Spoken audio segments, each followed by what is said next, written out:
Welcome and welcome to the present. If you're just joining for the first time, do me that kind favor by striking a like on the video. Very, very important. Subscribe, and make sure you turn on your notification bell. So let's talk about our good friend on the other side of North London, Postecoglou.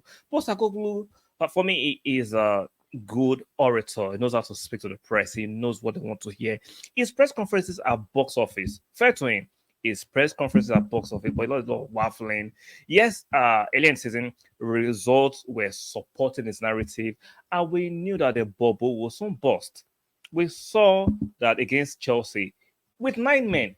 It was adamant they was going to play his high line, and we saw the results for the first time. We saw what I've never seen from the English press in a long time. They were glorifying a defeat. They lost, but they found a way to spin the narrative and make it a glorious defeat. That was farcical. That was diabolical. That was insane. That's why you have to have a brain of your own. When the press unanimously want to glorify a defeat because Postecoglou speak well of the referees, it just shows you the times we are in. Right? Now, against Wolves, they lost again because they had key players out. Their first choice defensive pair of Romero and Van der Beek were missing. Odogi was missing. And we saw them struggle, even though they scored the first goal in the first 2 minutes. You know, Wolves are very, very porous defensively. So they conceded early. And we saw for 80% of the match, Wolves played better. They deserved the victory and they got it at the end. So they lost two before the international break. But yes, somehow this guy comes up with a box office pre-match press conference against Aston Villa. What did he have to say? Let us enjoy this quote. Let me take this ticker out of the screen so we can read together. This is Tottenham boss. Yes, we are under demand. Yes, we are going to have some key players missing, but we are going to go out there, whether it's Aston Villa, Man City, or whoever, we are going to play football. This is not the Scottish League. With all due respect to the Scottish League, this is the English Premiership, the most competitive league in the world, apparently. If you have your key players out, you have to adjust. I don't care if you're Pep, your club, they're best managers. When they have key players out, they adjust. But he's saying, no, I'm not going to adjust. You're going to play highline with Dyer and Skip and Højbjerg and Davies. This is what he's telling us. He is going to play a high line with inferior players. So let's read the other paragraph. I don't know any other way. Don't worry, you will find out some other way very soon. I have tried to explain this to people that in terms of football philosophy, I have stayed strictly to one religion.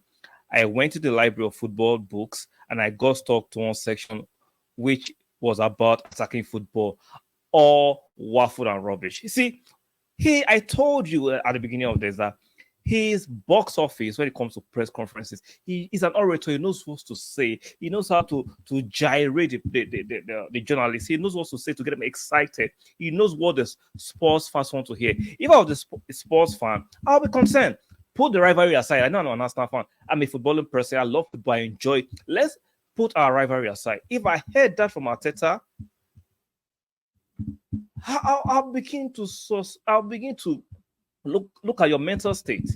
We saw it. Let me use Arsenal as an example. When I saw Saliba was injured last season and I saw reporting, I knew it would take a miracle for us to win the league because Rob Holding cannot play a high line the way Saliba plays it. He cannot be comfortable with the ball Saliba does it. I don't care how Arteta want to coach him. He doesn't have it. He doesn't have it. That's why I tell people this mentality monster nonsense. No, if you're not quality, you're not quality. The best managers are not magicians. They're not going to turn a third into a fantastic player.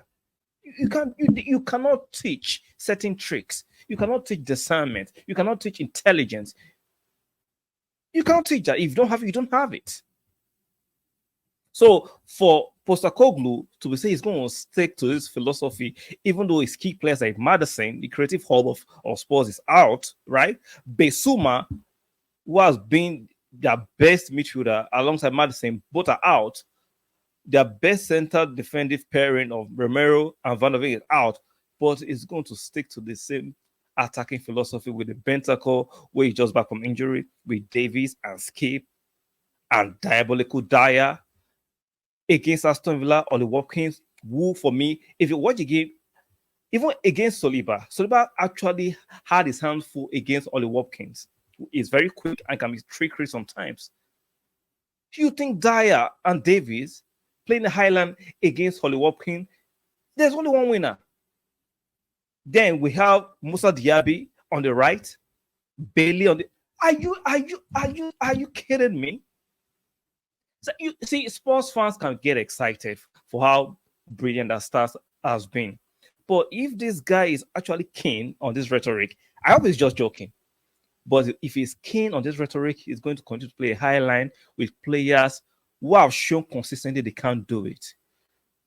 You guys are about to go on the free fall. I'm sorry.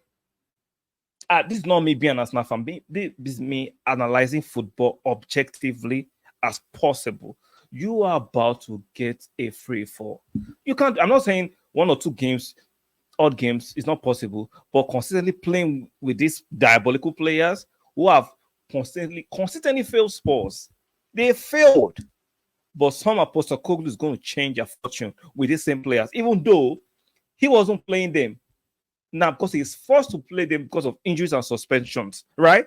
But somehow they are going to become these brilliant chaps and players because the same mates to them, because his only philosophy is attacking. You will do the defending very soon. You will have to do the defending. I just feel sorry for sports fans who thought they've turned the corner. I'm sorry. It's all a mirage.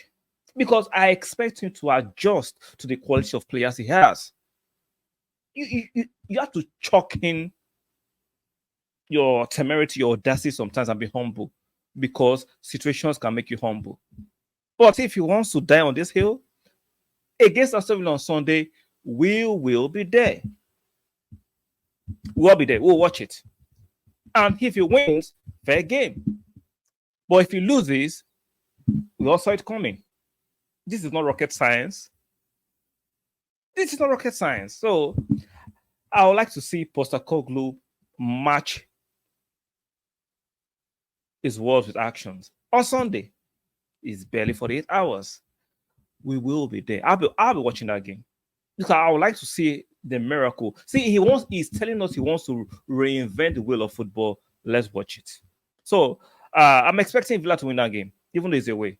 I don't see how, if it's just a waffle and they decide to be more conservative in approach against Aston Villa, then there's a chance of Spurs winning or getting a draw. But if he's going to play that high line with those players that he has been saying, attacking, we will be there. Let me know what you think in the comment section. Don't forget to like the video, subscribe, and make sure you turn on your notification bell. And I will see you guys on the next one. Bye for now.